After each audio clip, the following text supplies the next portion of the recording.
Got myself a new scooter. Looks alright, doesn't it? The car died. The second car, the car we used for the dog. And rather than, the second price of second-hand cars over here a fortune, so rather than spending a fortune on a heap of crap, I thought what I may as well do is just buy something half decent that gets me to work and back. And unfortunately it doesn't mean the dog goes in the car, but the other car, the good car. But there we go. How are we doing? It's midweek, Wednesday. For me, really pretty much the start of the week, because I have Mondays off, so yesterday was my first day back in work.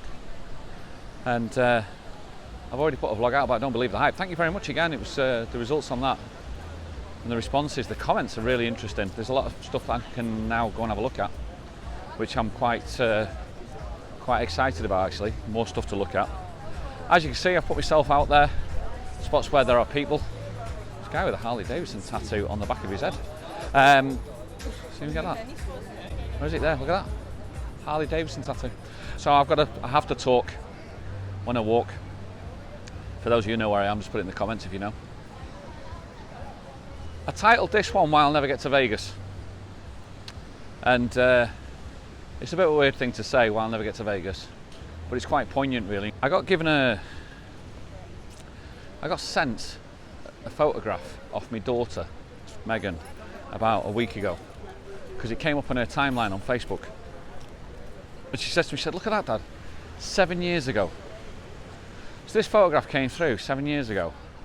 Now let's give me a good picture, 7 years. What happened? Where was I 7 years ago? 7 years ago, I was 43 years of age.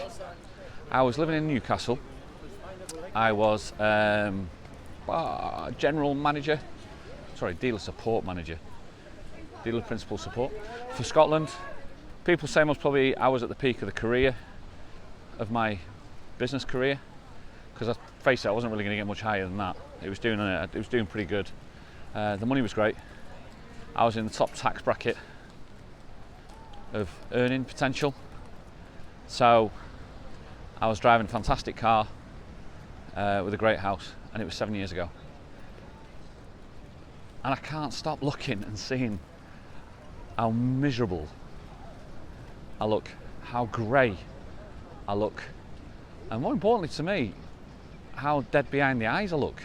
Because I think that's the main thing, I look dead behind the eyes. I've looked at this picture a lot. I've just out of nowhere, I found myself just reopening it and having a look and going, just trying to work out what it is. I can't work it out.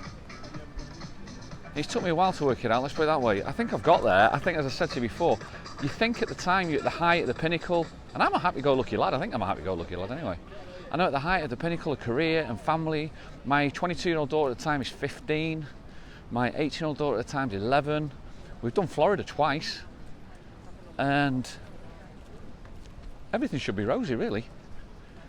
But then I look at that picture, and it's clear to see. It's the last thing it is, really. It's the last thing. Why would you take a picture with a face like that?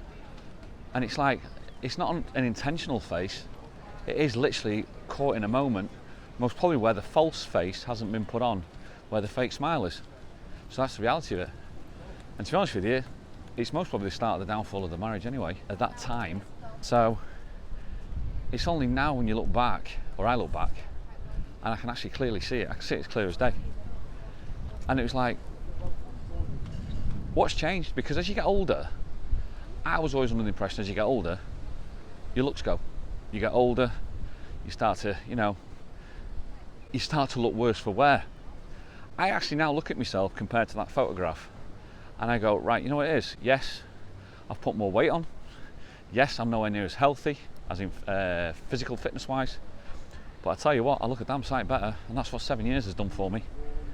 It's made me look and change to be the person that I am at this moment in time. So then how did that happen?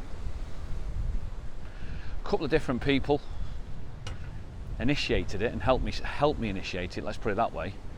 It's quite funny because the marriage had fallen. It was amicable at first, don't get me wrong. When not all marriages, but my marriage, when it failed, it was amicable split. But at the time it was amicable, so I moved away, and I moved about 2 miles down the road, to a place called Blythe, which is in the northeast of England. And I got a 2-bedroom flat. Typical, the dad divorced. It was a proper dad divorce flat, it really was. Quite nice actually, but it was just no life in it, no life at all in it. I lasted about 3 months in it, and that's when I took the decision, right, that's it, I'm off to Tenerife. A few people did that for me. We've mentioned in the previous vlogs.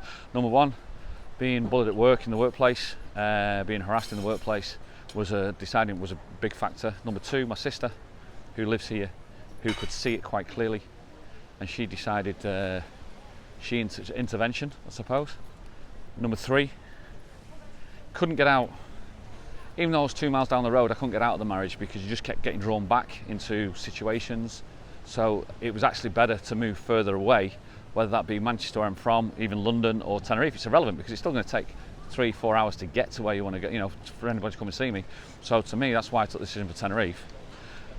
One of the lads at work said to me, says, and this is a thing I'll never forget, he says, no matter where you go, don't worry about it, Rick, because you're going to Cosgrove the shit out of it anyway. So that was another deciding factor. So I took these things on and I made that initial choice and decision that I thought to myself, you know what, that's me, I'm done. I'm done from here, I'm done from this scenario, and I'm moving away. At that point that I did that, I knew that I'll never get to Vegas. That was a bucket list. It was a bucket list thing because I love poker, I'm a big poker player. I'd love to have gone and played poker in Las Vegas. Just one game. It'd have been amazing. I couldn't go with the kids. Obviously, you don't take kids to Vegas, so we went to Florida. We did Florida twice, and I was very, very lucky. Don't get me wrong. I was extremely lucky to get there. But the bucket list ambition was Vegas. So, changing the situation that I was in at that moment, when I look back, I look at that photograph, and so what does that photograph mean to me? That photograph means to me that I'd never get to Vegas. Vegas has gone. And the reason being from that more than anything else is the financial side of it. And well, having said that, it's not saying gone because it's actually a bucket list thing still, so you still keep your bucket list going. But what I'm trying to say is, when you look at that time, I took a financial decision there and then to walk away from the finances that had enabled me to get me to a bucket list destination. And what I did was I sacrificed that financial decision for my happiness. Yet I didn't realise it at the time. I just thought I was escaping. I was showing Shelley that picture, Jo, and she said to me when she was looking at it, because we both looked at it for a long, long time, and she said, you know what it is? She says, there's no twinkle there behind the eyes. There's no sparkle behind the eyes. That's gone. It's been put out. Whereas when you look now at the photographs now, take a look at these photographs. There's a difference with these photographs now. He said there's a sparkle there. And I think she's right. I think that's the main thing. So, financially, I have sacrificed most probably 2/3 of my income. Don't get me wrong. Living over here, it's nowhere near as expensive anyway, so don't worry about that. In that essence, you can live a lot more on a lot less over here, which I enjoy. It's a simpler ways. And I mean, look where I'm walking as well. Look at that for a backdrop. So financially, I've sacrificed that. However, when you look at the happiness on my face or the position of the life that I'm in at the moment, I think it's worth it all day long. I think it's a good trade. I've got associates and friends that I know back in the UK that are doing financially extremely successful for themselves, and I'm nowhere near that, and I'll never get there now. Because I've thought, well, who knows, YouTube might just blow up and be super amazing. I just enjoy doing what I do. But sacrificing the financial aspects of it for being a lot happier in a position I am is something to myself that even at the time I didn't realise I was doing it. I look back at it now and I think it's the best thing that's ever happened to me in my whole life, really. And it's more for my kids, not just myself. My kids turned around to me last visit, they came home and said, Dad, we're so glad you did it. At the time we didn't realise, but we're so glad you did it, because they're older. And they said to me now, it's because you're happier, and we want a happy dad. Which makes sense, so we're sacrificing a portion of their and our relationship for a short length of time to make it better in the long run. And I know for now, for the future, it looks extremely rosy for us. How are you guys? You alright? Hola, buenas. Ciao. Somebody thought I was pointing at them. So the point of this is, sometimes you have to sacrifice your own Vegas. I'm not saying it's always going to be Vegas, but sometimes you have to sacrifice your own Vegas to get to a position that's a lot happier for yourself in a place that actually works out a lot better for yourself. Sometimes you don't see it. That's the hardest part, because you actually sometimes genuinely do not see it.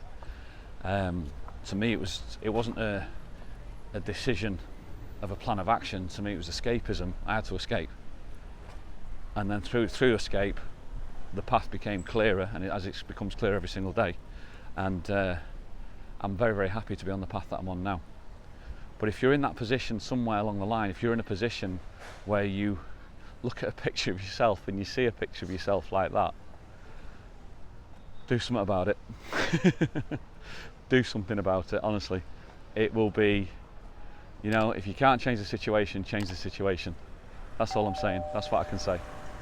That's about it, innit? When you know, you know. You know what to do. See you on the next one.